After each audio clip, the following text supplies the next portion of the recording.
There are millions on the streets about Britain's foreign policy. George Galloway is back in the Houses of Parliament. Let's have a listen to him. There are demonstrations daily, weekly, all over the country.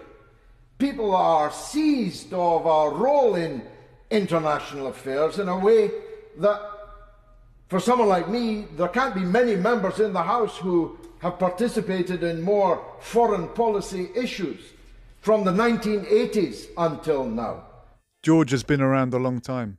He knows a lot. He knows more than us. I have never known a time like it, when our people were so occupied, indeed many preoccupied, by our role in the world. And what I'm about to say is in no sense disrespect for the current occupant of the Foreign Secretaryship. Quite the contrary.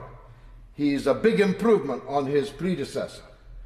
He's a cut above his likely successor. I don't demur at all from the idea that Lord Cameron is a skilled international diplomat. So he's talking about David Cameron there, or Lord Cameron to you. Let's have a look at some of the things that David Cameron has been saying.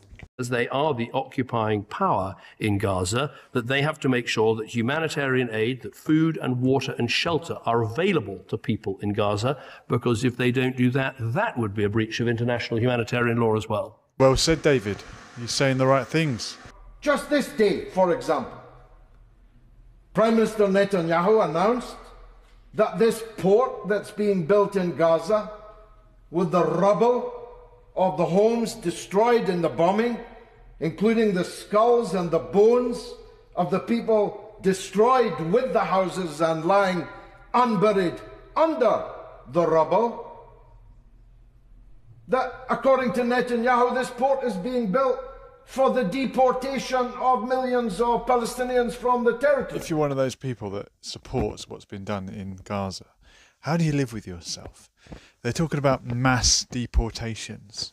And funny enough, a lot of the people that say they support what's going on in Gaza, for example, deportations, are really annoyed when people from other countries show up here in the West. An act of ethnic cleansing of the foulest kind. Now George is going to talk about the Iraq War, and he was one of the strongest opponents of that war, and his opposition to the Iraq War is the reason why he is no longer part of the Labour Party.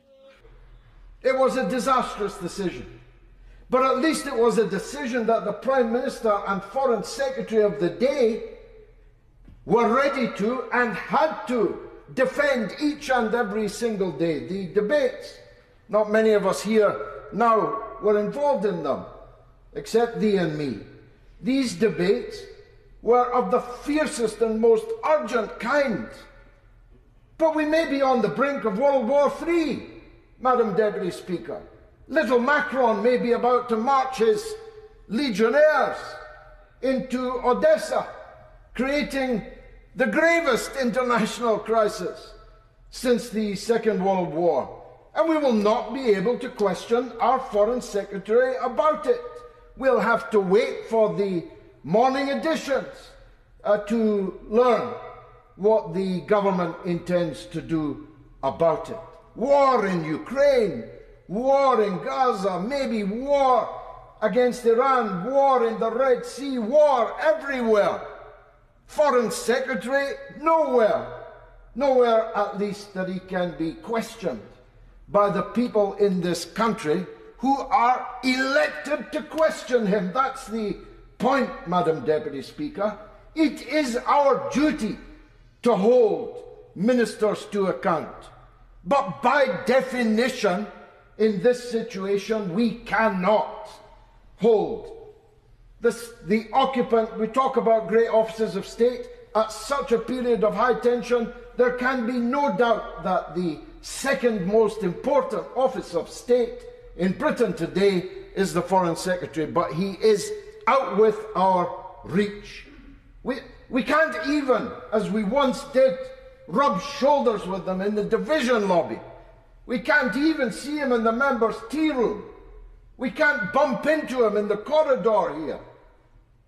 We cannot in any way impress upon him that millions upon millions of our fellow citizens and our constituents have this or that concern, point of view on the great issues of the day. This is untenable, Madam Deputy Speaker. I am seeking to inject some note of urgency and passion into this because it is an untenable situation. I wish that from amongst the members opposite it had been possible to find one capable of being the Foreign Secretary. Would have been much easier and this debate would not be happening. That was not so. None of them were up to the job.